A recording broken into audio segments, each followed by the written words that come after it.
Assalamualaikum warahmatullahi wabarakatuh, para pecinta otomotif semuanya.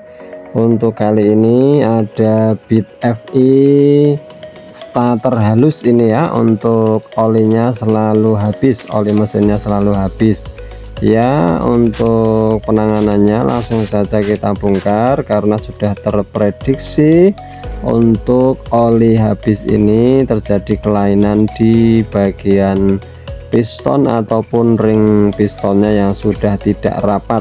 Baiklah, segera kita bongkar, kita amati satu persatu. Nah, dari alur blok ataupun silindernya, linernya kita amati seperti ini, terjadi goresan-goresan yang bahkan tidak halus ya, sepertinya bekas kekurangan pelumasan atau kurang oli atau pernah kehabisan oli sehingga agak ngejim gitu ya, agak macet untuk posisi ring shakernya atau pistonnya itu sendiri.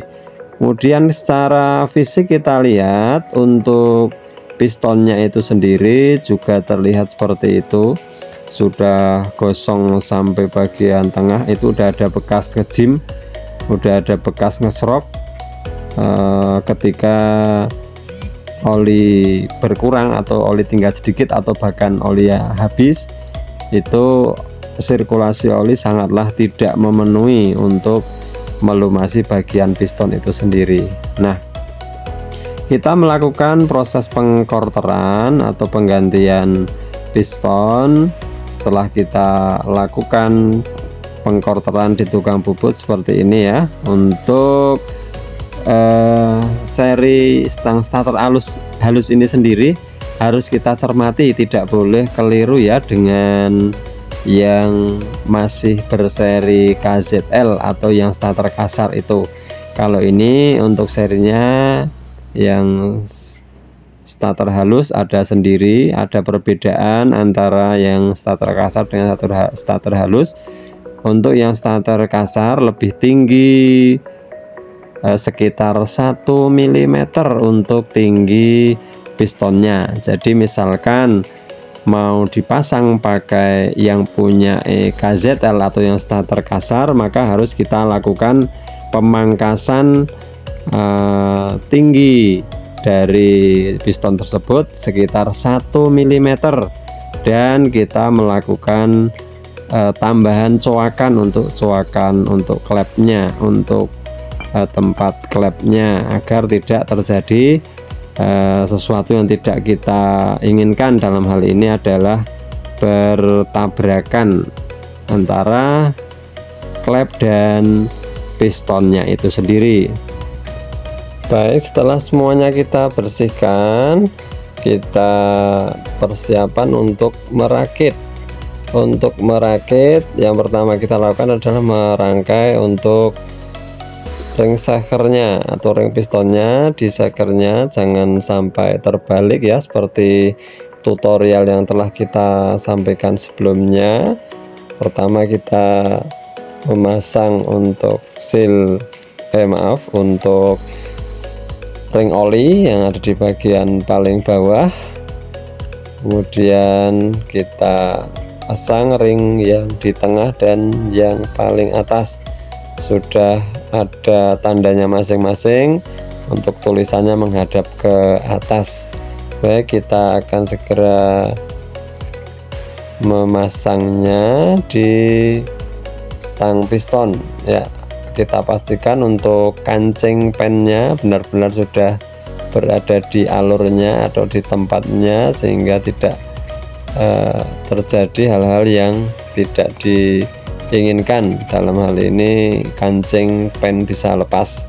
Baik, kita lakukan pemasangan. Setelah itu untuk blok shaker yang sudah kita pasang, lanjut untuk penanganan di bagian head silindernya. Kita bersihkan dan kita melakukan penyekuran pada kedua klep, baik klep in ataupun klep outnya. Kita lakukan penyekuran agar untuk klep ini menjadi rapat dan kompresi pun menjadi lebih padat.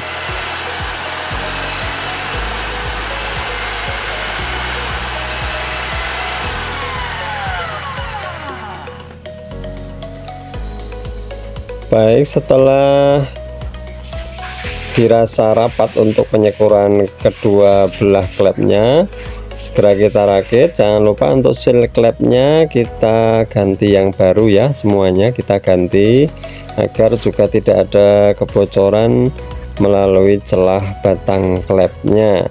Kita rangkai dengan penuh hati-hati, penuh ketelitian agar mendapatkan hasil yang maksimal.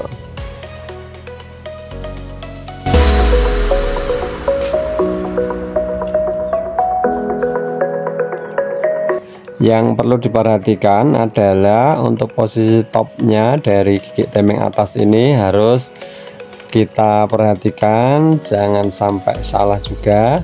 Untuk posisi magnet pada tanda coakan dan ada garis tanda top atau T, titik T nya, maka yang di atas juga harus pada posisi top. Kita kencangkan ya.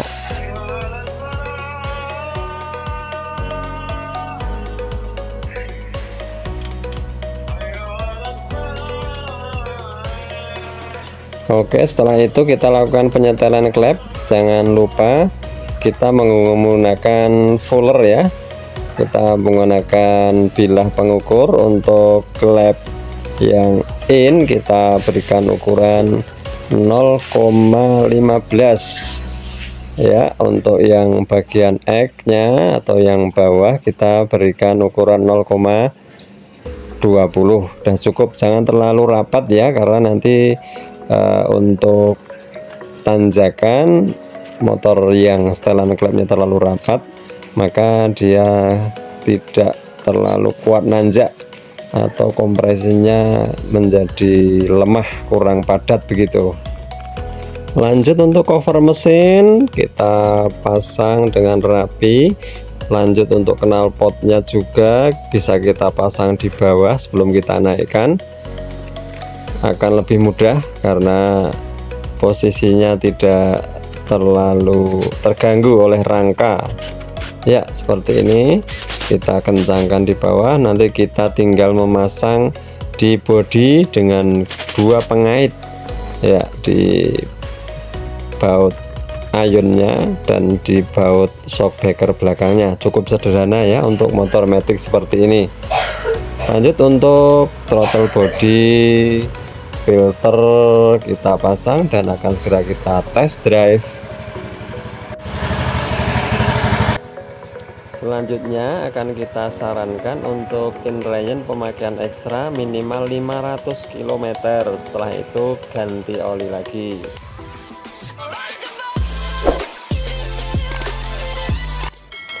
Baik, demikian mudah-mudahan video kali ini bermanfaat. Kurang lebihnya mohon maaf. Assalamualaikum warahmatullahi wabarakatuh.